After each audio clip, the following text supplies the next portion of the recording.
All right. Hello, guys. Welcome back to Ladies Night.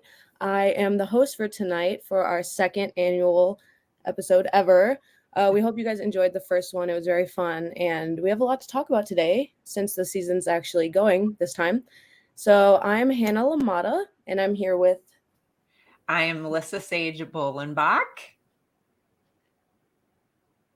Sorry, I'm Kristina Airdo. I'm Jacki Krestel. So we have a lot to get to when it comes to the White Sox and the league in general. So I want to start off with a new thing that I created. It's probably been done before, but I think that we should start doing it.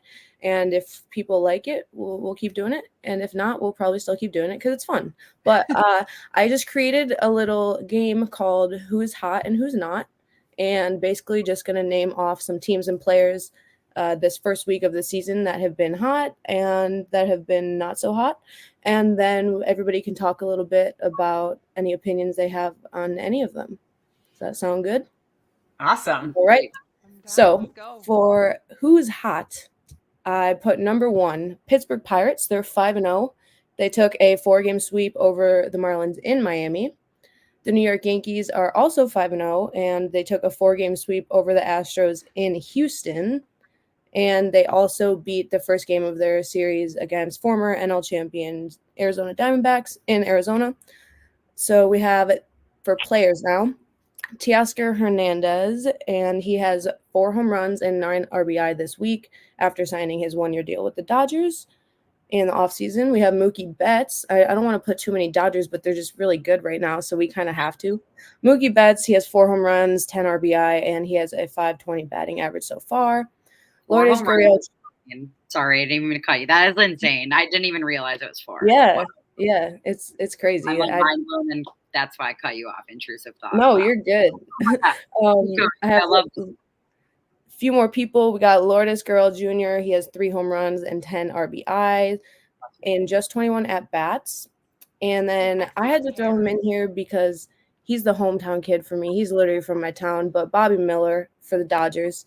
He did start, and he pitched 6 innings against the St. Louis Cardinals, getting the win, and he got 11 strikeouts with only 2 hits. So good, impressive first outing.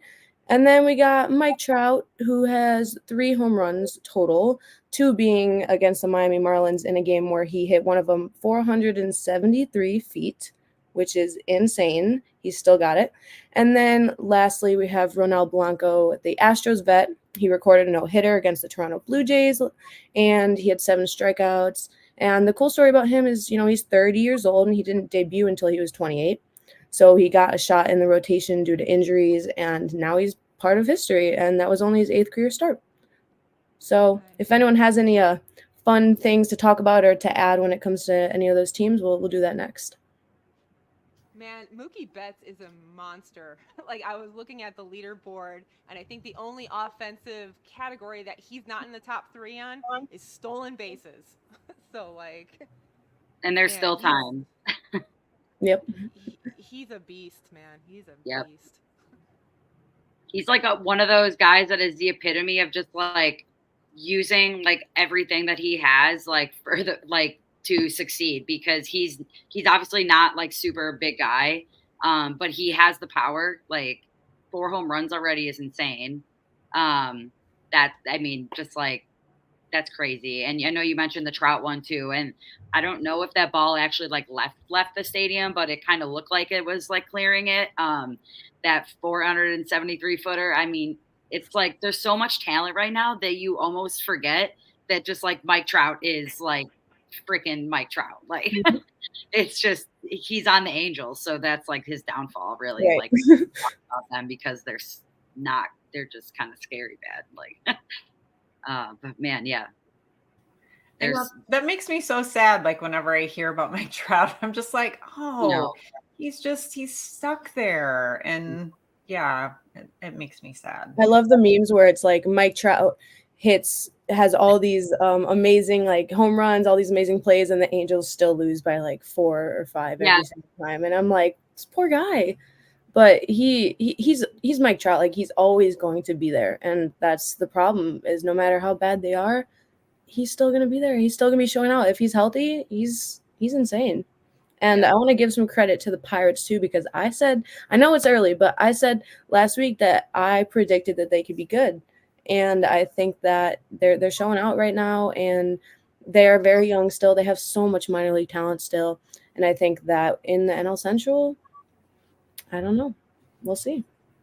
I was thinking the same thing. The Pirates are just like hot right now, and they're that team that is fun to root for because they've been so bad. It's honestly giving like the Royals a few years ago. They have both been so atrociously poor for so many years in a row. Like, how many times have they finished last? So it's exciting. I think that the NL Central is more intriguing this year with like how there's, the Cubs are looking okay right now, which is, annoying for us, I'm sure. And like the only thing is the Cardinals are a wild card. I feel like they're gonna be like the same as last year. They have the bats, but I don't think they really have the pitching. I agree. Except for Lance Lynn. Didn't Lance do well the other day for him? Yeah. But I mean, I don't think he made 5 innings, but the 4 or so that he was in, he actually did pretty well. And it was against the Dodgers too, so like that's good. Yeah. Well, maybe that's the key for Lance. Maybe he's just kind of like the opener. Put him in for a good 3 to 4 and then move along. He seems to be one of those players that thrives off of like energy, and when he is playing a very good team, he's going to be more inclined to just go out there and kill it. So we'll see.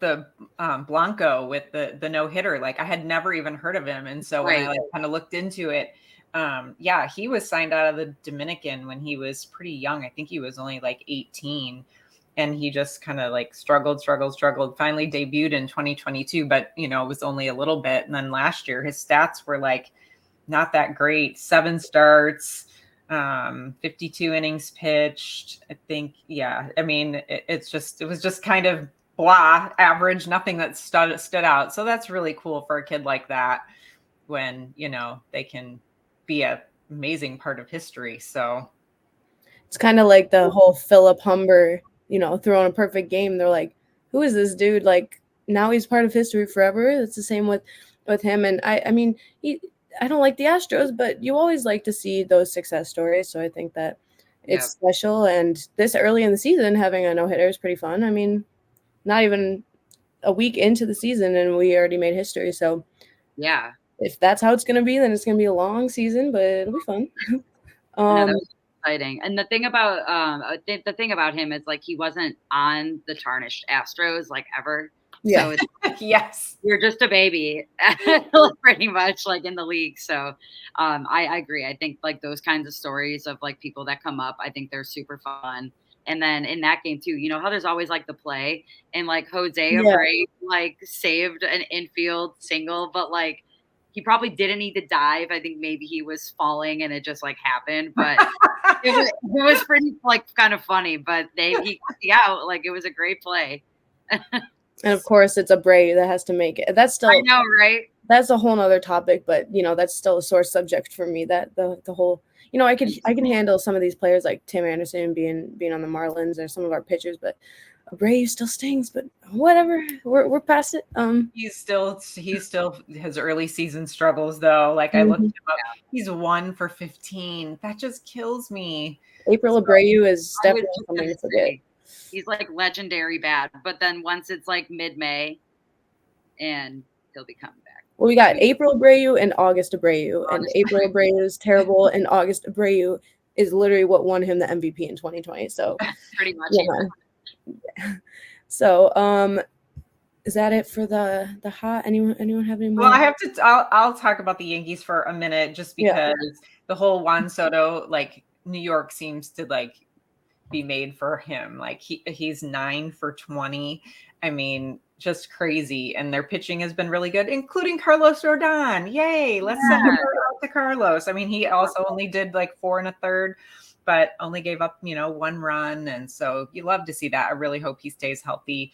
I mean, the Yankees could not continue to be hot, and I would be fine with that. But I do like seeing Carlos do well. But yeah, that Juan Soto will be interesting to see if he continues to do really well. Like, will he, want to stay in New York, or is he just going to kind of go for the big money? So we'll see. Yeah, the Yankees is a hard subject for me as well because one of my best friends is a Yankees fan and she's so excited for the season and she has that positive energy that everybody starts out with in the beginning of the season. Like the team looks so different, the energy's so different. And I've been like, oh, just give it a few weeks, but they keep winning and I'm like, okay, maybe they are a different team. I'm just used to being like, no, it's not gonna last because I'm a White Sox fan. But is it possible for somebody like him to change an entire team? I think so because it's Juan Soto. I mean, he's the highest of highs you can get. And the one thing that's been weird is that my friend mentioned this to me as well, that they've been doing all this while Aaron Judge isn't doing that well.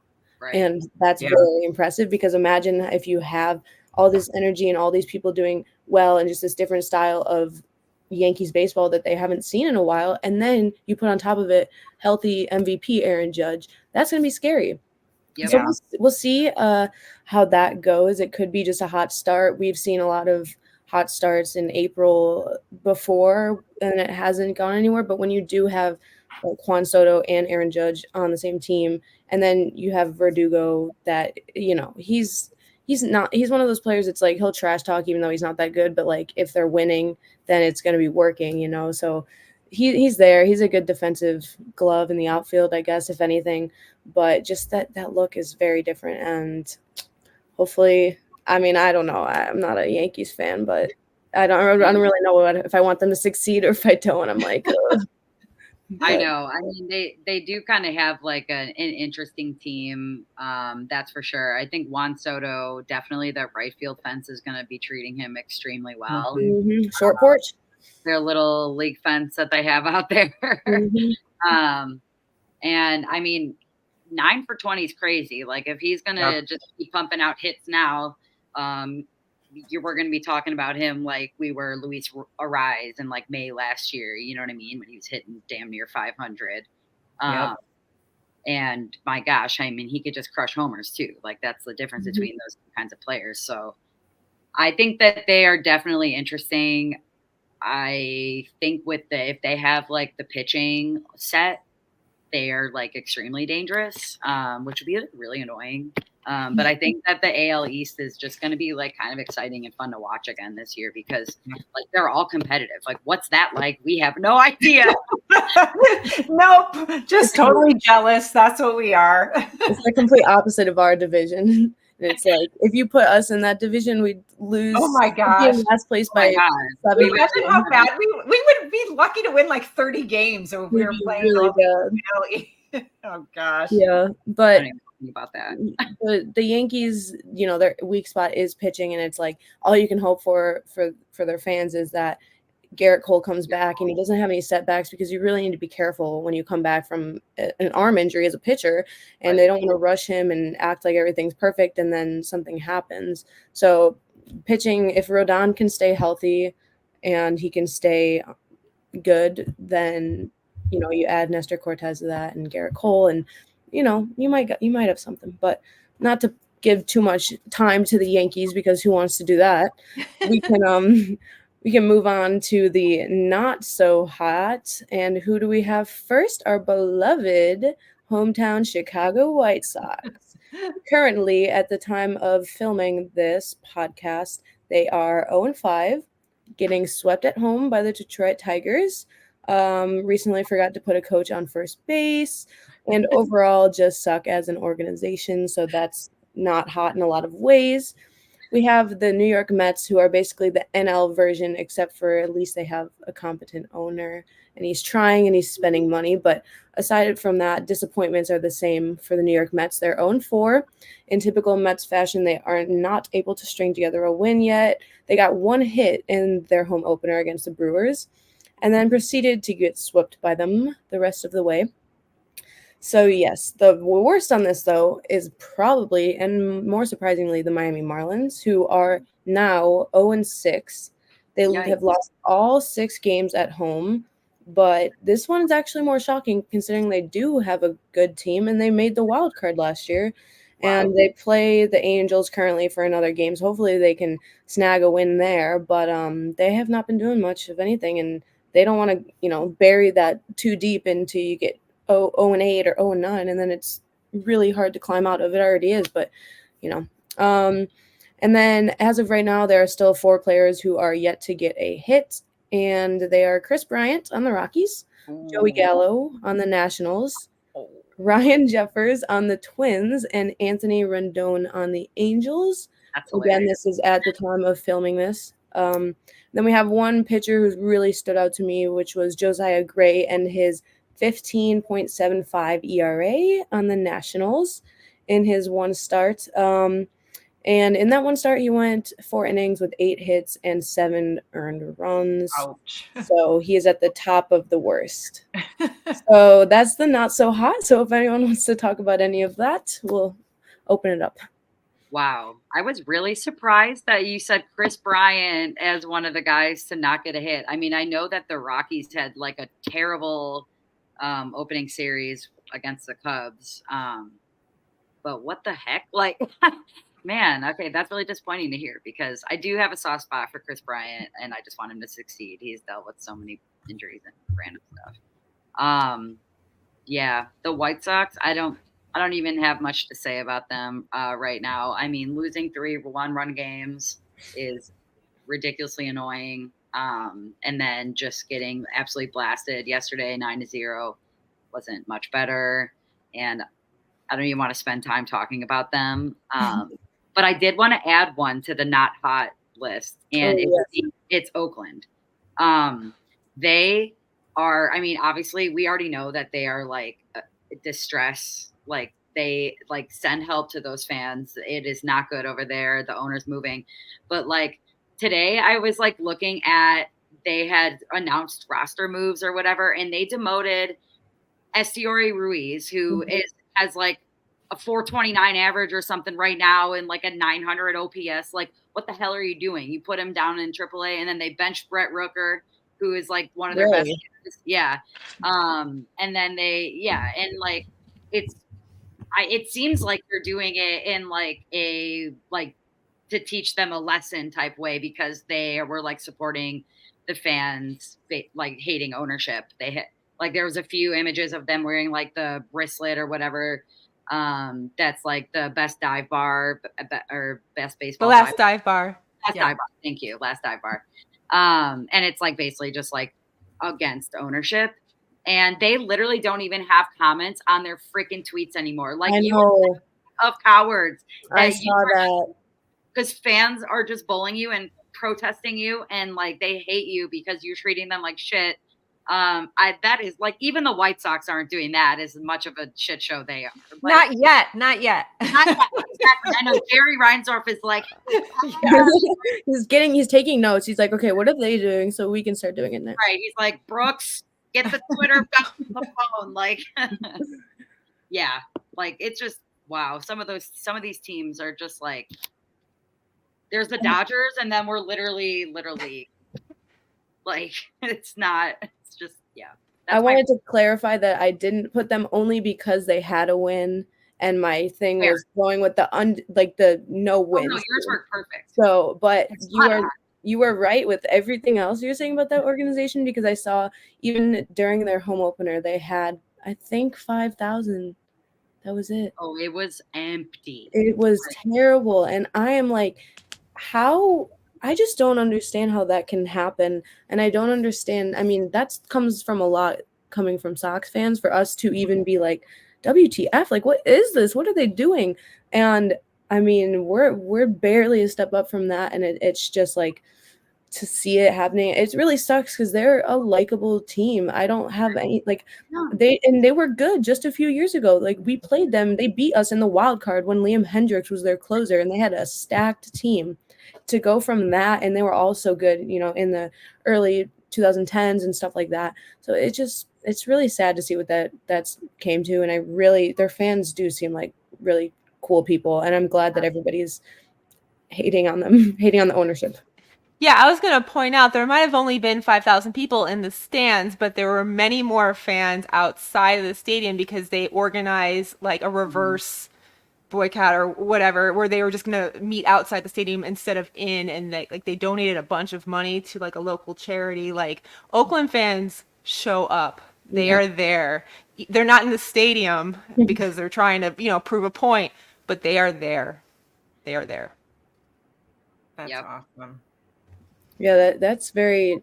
I always think, I'm like, if we were to do something like, something like that, would it work? But that's a whole nother topic. But we had the whole billboard thing that a few years ago, or whenever that was already, and I mean that, and the banners, the the chants, like they just don't care. Yep. White Sox fans can't get together about anything. Hannah, you know this about us. This is very true. This is very true. It's very divided. Everyone kind of hates Jerry Reinsdorf, but people hate him for different reasons, and there's too many reasons. Yeah, right. Have you not had the Jerry Reinsdorf apologists on your timeline? Because I've had them on mine. Me too. True. I've had to avoid it. Yeah, the old. Good Lord. Yeah, and it's like we'll talk about the White Sox specifically and have a little rant session later on. But they're definitely the first on the not hot list. And something else that also stood out to me was just the downfall of Joey Gallo, because who knew that he was on the Nationals? The Nationals are not a good team, and he's doing this with the Nationals. And it's like a few years ago he was. Not stardom level, but you could say he was somebody that people wanted to acquire at the deadline, or people, wanted to give an offer to in free agency, a good power hitter. And then he just went downhill, and he keeps going to all these teams for a fresh start. And the same thing is happening. And he was absolutely terrible when he was on the Yankees. I went to a game, and I was at Yankee Stadium, and people were booing him his own fans were booing him the entire at-bat. Not just when he struck out, but starting the at bat every single time. And then he finally did strike out.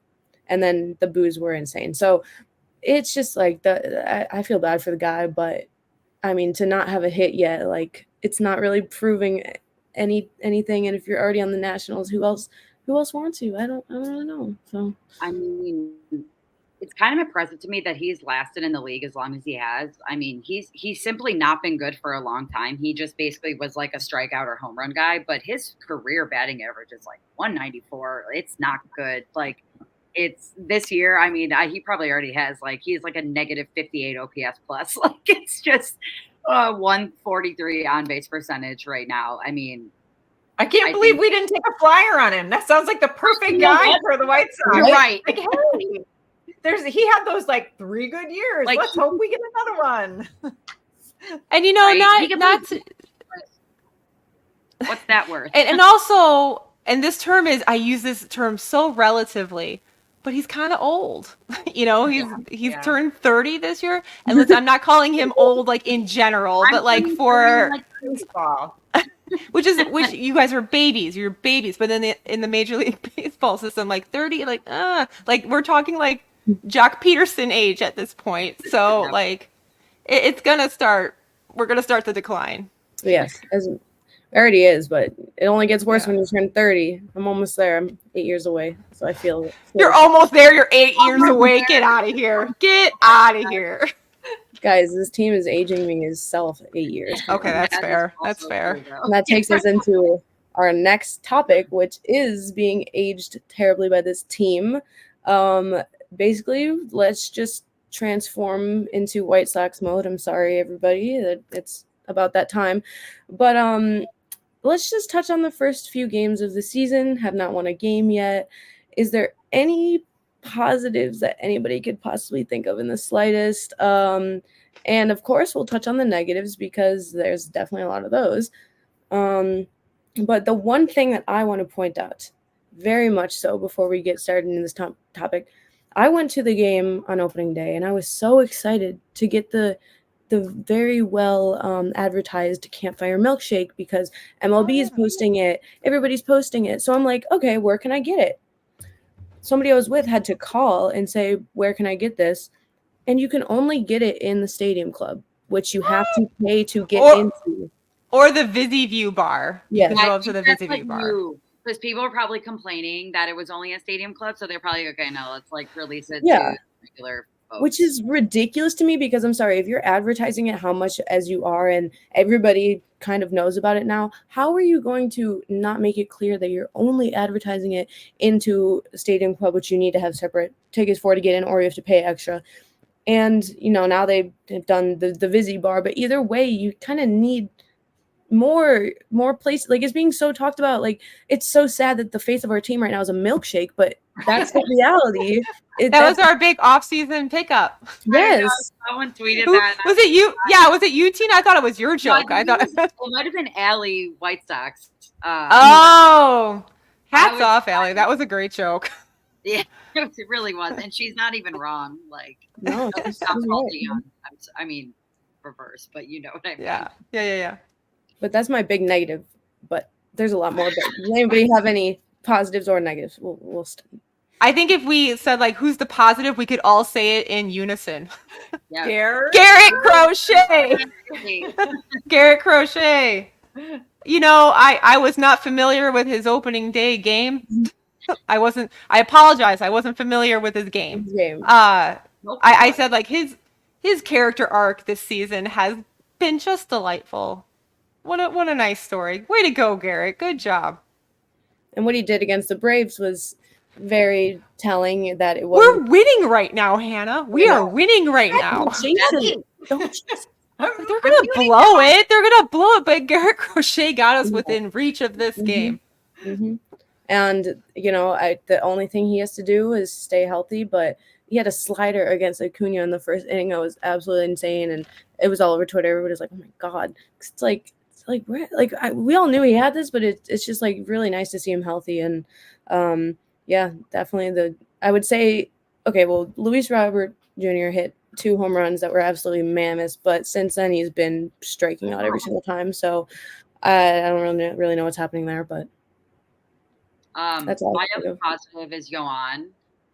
He's been making a lot of great contact the last few games, and everyone hates him. So I'm throwing his name out there because he's my guy, and he also made a few nice plays recently. So he's also like one of the only ones that have gotten hit in the last few days type of thing. And it's not many of them are hitting. I think they had on the post game or the pregame show when they opened the series yesterday, and they had like the White Sox lineup and like everything they've done in the first 3 or 4 games or whatever it was. And then they posted the Braves, and it was like so many zeros down ours, or like 1 for this, like 3 for 12 or 4 for 12 was Luis, and I think that was the best. And like they had some guys that were like 5 for 7, like 2 for 8. Like, we'll take that. Like, Paul DeYoung, where's your hits? Like, how many strikeouts? He hit a home run tonight. He hit a home run. I know. I'm talking shit. Fellow Redbird. That's my Redbird. Yeah. It's just like, it's funny because there's not that many exciting things to be really excited about. So it's like, if even one of them is going to start hitting medium, I'm in. Medium. You know who's been just really scrappy and fun to watch is Brendan Shoemake. Mm-hmm. He's got an OPS of like 900 or something like that. I'm like, okay, Brendan Shoemake. All right. I see you. Having your first MLB hit being a home run like that. Yeah. That's respectable. That's respectable. Yeah. We'll see what else he can do, but I respect it right now. Yeah. So he's been delightful. My big positive that I want to throw out is hold your hats, ladies. We are overall 4th in all of MLB in defense. Wow. Hey. Yeah. Wow. I mean, that's like, we'll see how long it lasts. We're not even a week into the season. But still, even at this time last year, we were probably in 28th place or something. So I was like very, very excited. And then pitching, we're 15th. So we're like right in the middle. So it's like, look at that. Defense 4th, pitching 15th. And then offense, we're 24th. Yeah. That's actually better than I expected you to say. It's just that one game that was 6 runs, or else we'd be 30th. Yeah, literally. The Chris Getz experiment remains undefeated. Yeah. I mean, he got his defense. That was a joke. That was a joke. I know. Okay. I didn't want the viewers to be confused. No, sorry. We're actually just being sarcastic, so everyone's aware. Yes. I don't even know what I think I was going to say. Honestly, probably don't have anything better to add than what you guys just said. Well, you'll have better to add because we can go into the negatives. Oh, God. Oh, I thought we already got there. I mean, I don't think any. I mean, if anyone else has any more positives, I mean, I do. Okay, good. Yes. Oh, okay. Yeah. Of course, Jordan Leisure. I mean, he's only Oh, been on Yeah, the he did. I like Yeah, he him. did good. but he had his really hot spring, and he's continuing to show. I mean, he had the one outing where he got himself in a little bit of a jam, but he pitched himself out of it. He didn't pull a bummer or a Kopech or whatever. I mean, he actually he actually battled, and I just really like this kid's makeup. I'm super stoked. I just want him to do so well. So Yeah. I mean, you did give a little. Sorry. No, go. No, I was gonna say she did give a little dig at Kopech, but he's been fine so far. yeah, I know. I mean, who do we have in the bullpen? Let's see. Compared to the people that we've been throwing out there, Kopech's probably one of the more reliable ones at this point. And I mean, well, yeah, compared to me, he is, but I'll give him the credit because I looked up his stuff and wrote it down too. He did have that really rough inning where he gave up a hit and he hit a batter and he walked somebody and he pitched out of it too. Yeah, and he's pissed that he's not a starter. But no, I was just gonna say I think the bullpen has been not as bad as I expected it to be. I mean, we haven't I expected it to be really bad. Every time Aaron Bummer would come in to pitch, that kind of bad. Or Bummer's just catching strays. Left and right. Let's be real. Every time he would come in, it was a 3 to 5 run scenario. You didn't really know what you were gonna get. Did you see that Aaron Bummer was quoted in some publication? They asked him, are you looking forward to facing any of your ex-teammates? He's like, no, that's not. Fuck you, Aaron Bummer. He was up there. I don't want to say names. Okay. Right. Oh, no. Get out of here. Well, I can't wait until Braden Shoemake hits a little dribbler past the mound and then he gets a 5-run inning on your ass. I already saw Braves fans talking about, he's just unlucky, but they're just he's been good, but that play wasn't his fault. And I'm like, welcome to the Aaron Bummer. Welcome. This is the Aaron now Bummer. You guys get to deal with it. Yeah. So glad everyone's here tonight. He better get ready because here comes Dominic Fletcher, and I don't think we're never going to get ready, Bummer. We're never going to find a right fielder ever. He's made some good throws. He has made. Has he not? Throws. I mean, that's he has. He threw someone out at home. Yeah, and he threw.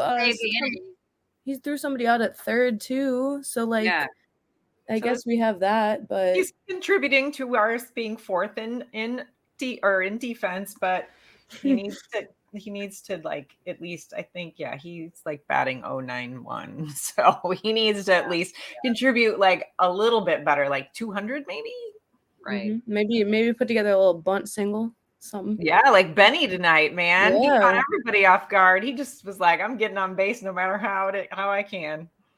And we just scored another run, so we'll see, guys. We might not be undefeated in the loss column, in the win column by the end of this. So I wonder if we're gonna try to close it out with Leisure. It'll be interesting. Yeah.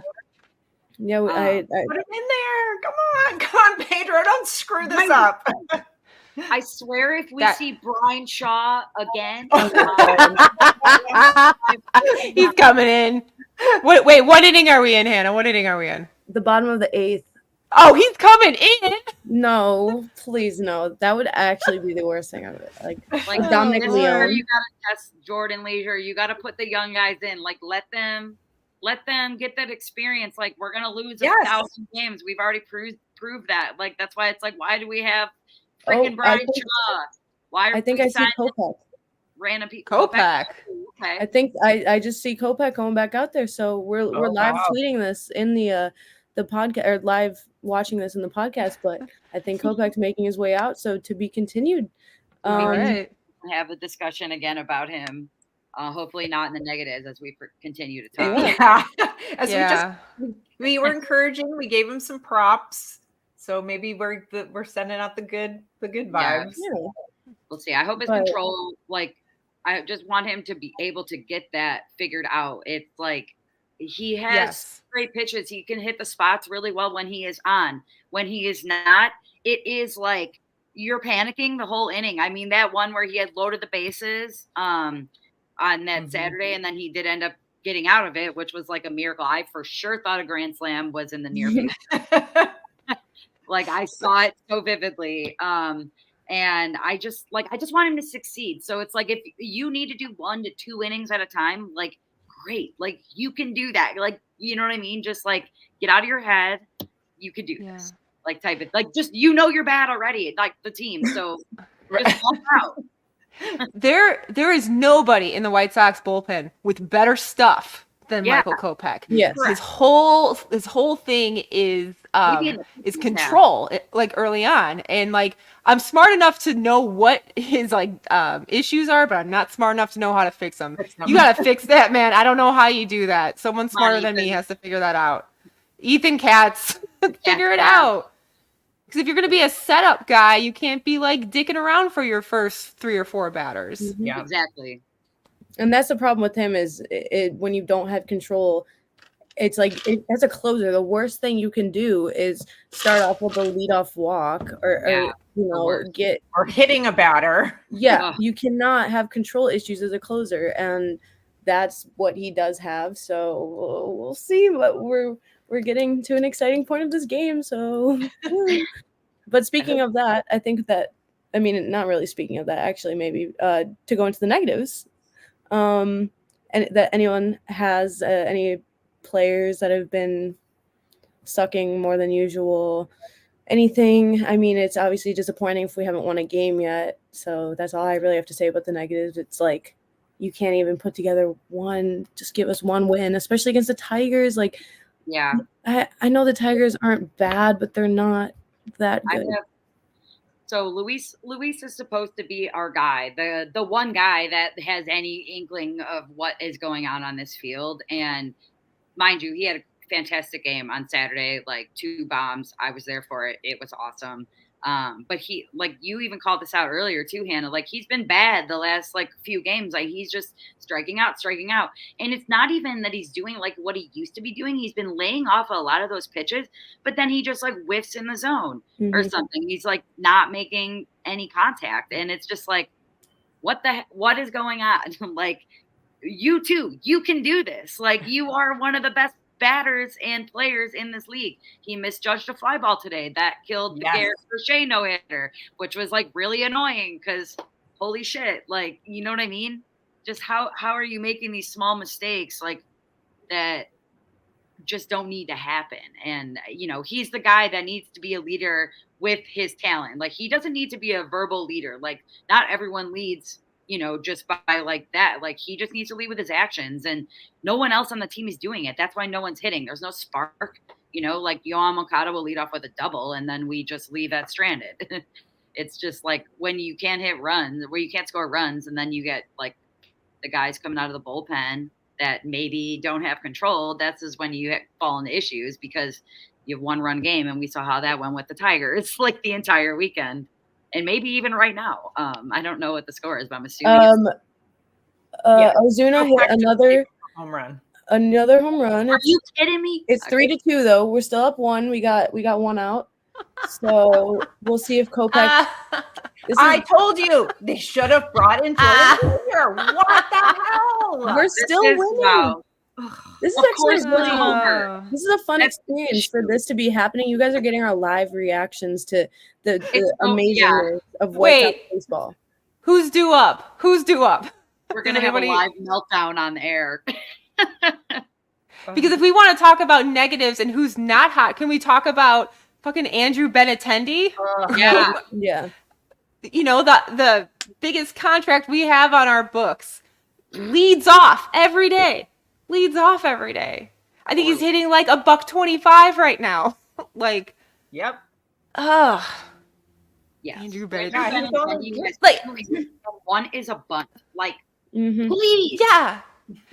I just, our team is such. We're like, if Nicky Lopez gets a hit or Dominic Fletcher gets a hit, you're like, okay, way to go, buddy. Good job. Because they're not supposed to be there. On any other team, they wouldn't be there. But on our team, they are. And like, hey, good for you. But Andrew Benintendi, can you do something? Yeah, like you're letting these kids show you up, buddy. You're letting these kids show you up. You're letting Paul DeYoung show you up. Seriously, like, homers? Come on. But yeah, I think that when we signed him, it was like, okay, he's not a star, but he's getting there. And when you have spent that much money on someone, for us, that's like the Dodgers and Ohtani. Like, that's our Ohtani. Is the $75 million? It's true. It's true. It's the biggest contract we've ever had. Oh, good. He's our Ohtani, $75 million man. But yeah, I think that it's just really sad that it's not even a guarantee. When I see him up, I'm like, okay. And that's the same with our Eloy Jimenez, who had a terrible game.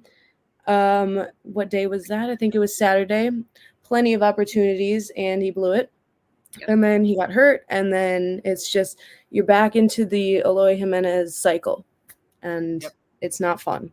I know. I'm like, we can literally put it on record and just play it over and over. Like we're having the same narrative about him every single year, and it is so flippin' annoying because I am an Eloy fan.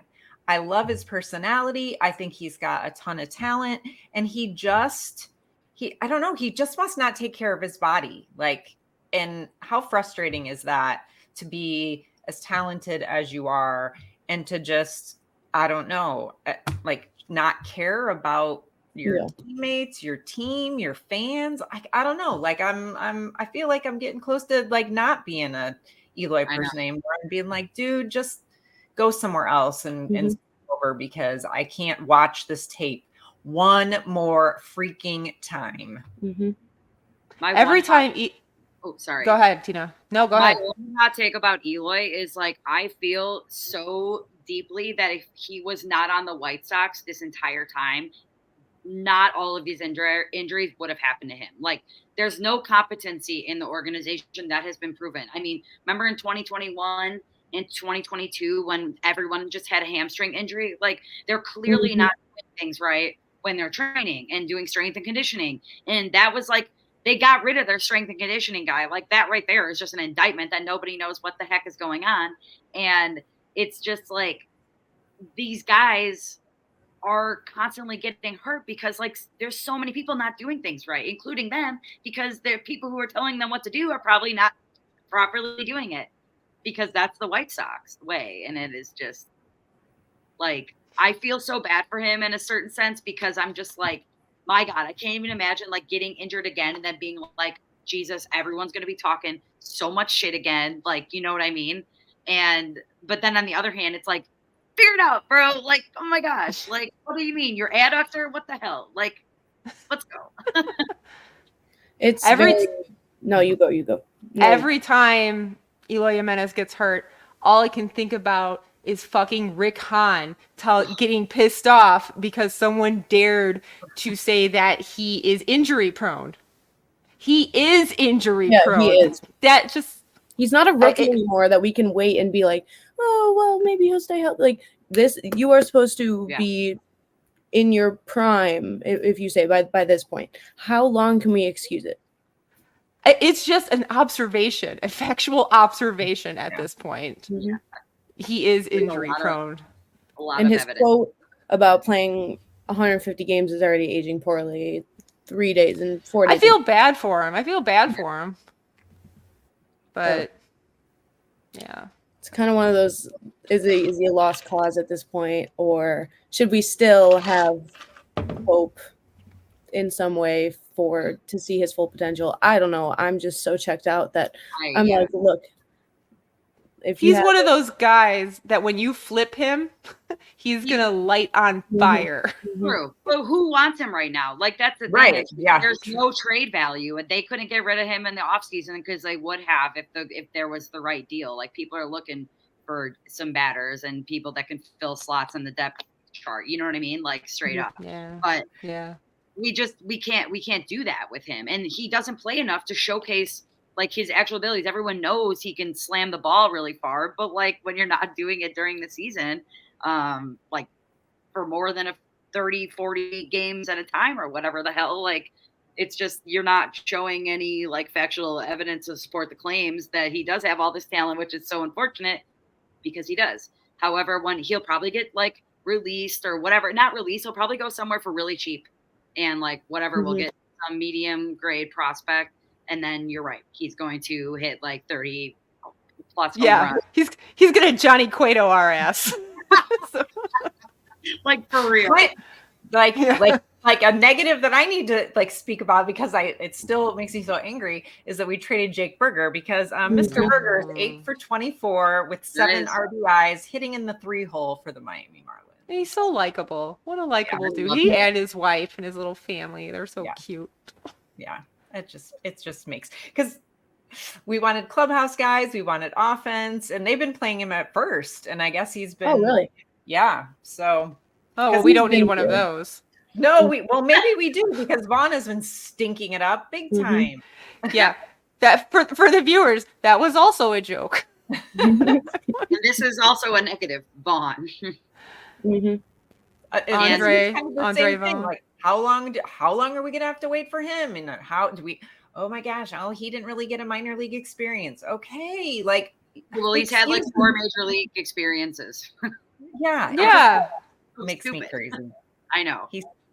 Which some would argue is better at this, Right. Jeez. The problem with Vaughn is that we have such good history with Frank Thomas to Paul Konerko to Jose Abreu, and it's like a lot of pressure is on him specifically because we feel like we need to continue that. And it's kind of true, but it's like, I mean, you can't say he's going to be like Jose Abreu because he's already not. No offense. No, because how can you take like a 5'2" guy and put him at first base? No eyebrows. He has no eyebrows, no height, nothing to stop the ball with. You know what I'm saying?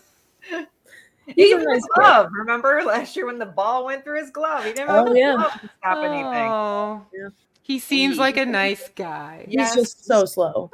Yeah. He's so and he supposedly has all this power, but when does he hit more than a single? Like literally when? He had power in college. I ain't seen. No. I know.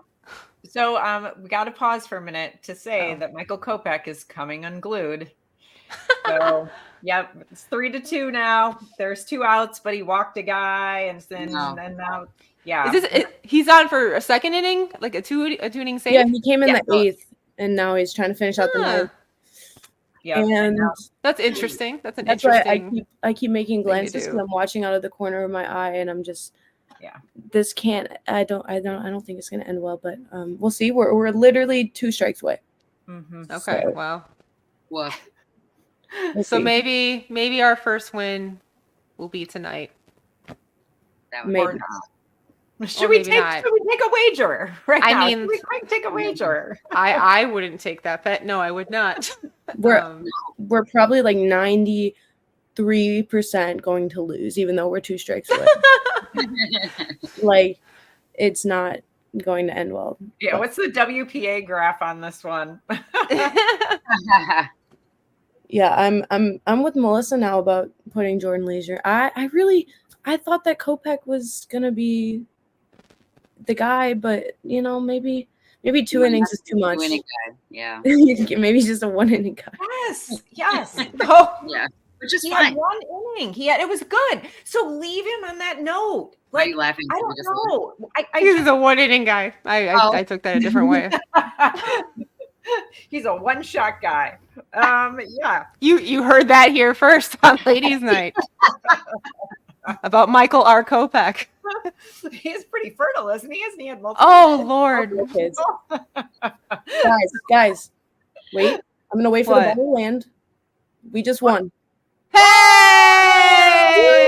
Woo! You guys are here for the first White Sox win of the season. Wow. Oh. Yay! I'm so glad we could all be here together and celebrate this very important moment. Michael Kopech, first career save. You guys are always going to remember where you were. I'll never forget. Is that his first career save? Yep, first career save. Okay. And now we get to hear Pedro Grifol in the postgame being like, this is our time. We just needed one. I'm obsessed with this. God. Well, I'm glad that happened. I mean, obviously we like a win. It doesn't take away from the terrible start, but it's something. At least we got against the Braves. What? I know, like what? I know. It never makes sense. It's always like that, but this is our World Series. We're doing all right. Yeah, we won one game against the Braves in April, and this is our World Series. Yes. But if we could take the series tomorrow, that will be impressive. Yes or no? Twist. Who wants to give Hannah the odds? I know I'm usually not optimistic, but that would be fun. But depends on who's pitching. I was like, I'm looking up right now. I'm like, who is pitching? Oh yeah, who is pitching? It's TBD. I hate it. I hate it already. That's what the website's telling me. We don't even know who's pitching tomorrow, and it's tomorrow at 1 a.m. We have a day game. It's a day game. Yeah. They're not doing the Nick Nastrini thing? I don't know, but it's against Spencer Strider, so I'm not sure it really hell yeah. I have a great fantasy day for Spencer Strider tomorrow against the White Sox. Let's go. Odds are. What do we bet that Nicky Lopez is going to take one deep on Spencer Strider? Because it's really random. That's what I'm saying. Like just some random player, but I'll have like one hit and it'll be that. Yeah, right. And we'll still lose. And I guess we can. That's so nice to get a win. Wow. Garrett Crochet, shout out to you. Yep. You were the only good thing. But I guess we can just go into the last part of this because we're getting a little wordy here, but it's fun, so it's fine. What do we have predictions about like the next week? I did say like when are we going to win our first game, but clearly we just did that. Yay. So how many more wins do you think we're going to get the next few days? Royals, so like the odds are actually more in our favor to win games than they normally are. Mm-hmm. But it's the Royals. And we never win. Will carve us up, and it's going to be like the most random guy that's starting for them. I don't even know who starts for them at this point in time. I think we could probably get at least one win. The expectations are maybe 2 games, at least 2 games. Then they go in the garden, and that I don't know. I think I'm gonna like have high hopes here, but I think we could get 2-3 against the Royals. Don't quote me on that. We play 4. We play 4 games against them. Yeah. 2-4. Watch us win the series against the Braves and drop all of them to the Royals. Yes, probably just nailed it. That's a very White Sox way. So wow. Yeah. But I guess just moving forward, if we want to be positive about it, I just hope to see more pitching wins when it comes to Garrett Crochet and the people that we did talk about. I want to see Kopech do good. I mean, I don't think that he did get his first career save. I don't think that's going to be if he's pitching the way he is with walks and no control, I don't think that that's going to be a stable position for him, but we'll see. Might as well test it out early on when we really know we're not going to be good. But yeah, I just hope to see more from Crochet continue being filthy because he's kind of one of the only 2 or 3 bright spots that we do have. And it's, you kind of want to actually sit down and watch him pitch and watch the game that he's going to pitch. And just hopefully Robert can start being more consistent when it comes to getting on base and not strike out as much, because obviously we all used to make fun of him for striking out on the low and away sliders. He fixed that, but now, like someone mentioned, he's just striking out in the zone, which is that any better? I don't know. You're still striking out. I don't think it matters. Like he's being aggressive on the good pitches, but like you're completely whiffing. So we got to fix that now. Like, yes. That's a separate issue. That's what I hope to see. And that's really all I have because they exhaust me. Yeah. I want to see more out of Michael Soroka. I think he had a very mediocre to average start. I mean, no run support was kind of the name of the game the entire first series. They scored barely any runs. That's not going to win you games regardless of who's pitching. But I just, he's back from injury.